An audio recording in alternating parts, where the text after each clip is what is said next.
ಭಾರತದ ಈ unique bridge bomb ದಾಳಿಗೂ ಬೀಳಲಿಲ್ಲ, ಆದರೆ 5 ರೂಪಾಯಿಯ ಗುಟ್ಕಾದಿಂದ ಬೀಳುವ ಹಂತ ತಲುಪಿದೆ.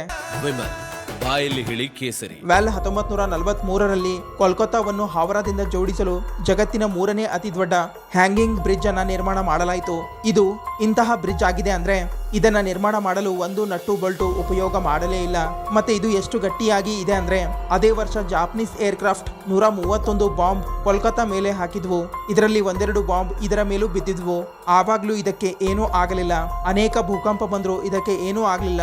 ಪ್ರತಿದಿನ ಸಾವಿರಾರು ಗಾಡಿಗಳು ಓಡಾಡುತ್ತೆ, ಆದರೂ ಏನೂ ಆಗಲಿಲ್ಲ. ಆದ್ರೆ 2013ರಲ್ಲಿ ಎಂಜಿನಿಯರ್ಗಳು ನೋಟಿಸ್ ಮಾಡ್ತಾರೆ, ಇದರ ಸ್ಟೀಲ್ನ ಪೊದರು ಸವಿದು ಅರ್ಧ ಆಗಿತ್ತು. ಇದರ ಹಿಂದಿನ ಕಾರಣ ಈ 5 ರೂಪಾಯಿಯ ಗುಟ್ಕಾ ಕಾರಣ ಆಗಿತ್ತು. ಜನ ಇಲ್ಲಿಂದ ಹೋಗುವಾಗ ಗುಟ್ಕಾ ತಿಂದು ಉಗಿತಾ ಇದ್ರು. ಇದರಲ್ಲಿ ಇದ್ದ ಸಾಲ್ಟ್ ಲೈನ್ ಮತ್ತೆ ಸಲೈವಾ ಒಂದು ಹೈಲಿ ಕ್ರಾಸಿವ್ ಕಾಂಪೌಂಡ್ ನಿರ್ಮಾಣ ಮಾಡ್ತಾ ಇತ್ತು. ಇದು ಸ್ಟೀಲ್ ಮೇಲೆ ಆಸಿಡ್ ನ ಹಾಗೆ ಕೆಲಸ ಮಾಡ್ತಾ ಇತ್ತು. ಇದರಿಂದ ಸರ್ಕಾರಕ್ಕೆ ಇದರ ಸ್ಟೀಲ್ ಅನ್ನ ಫೈಬರ್ ಗ್ಲಾಸ್ ನಿಂದ ಮುಚ್ಚಬೇಕಾಯಿತು.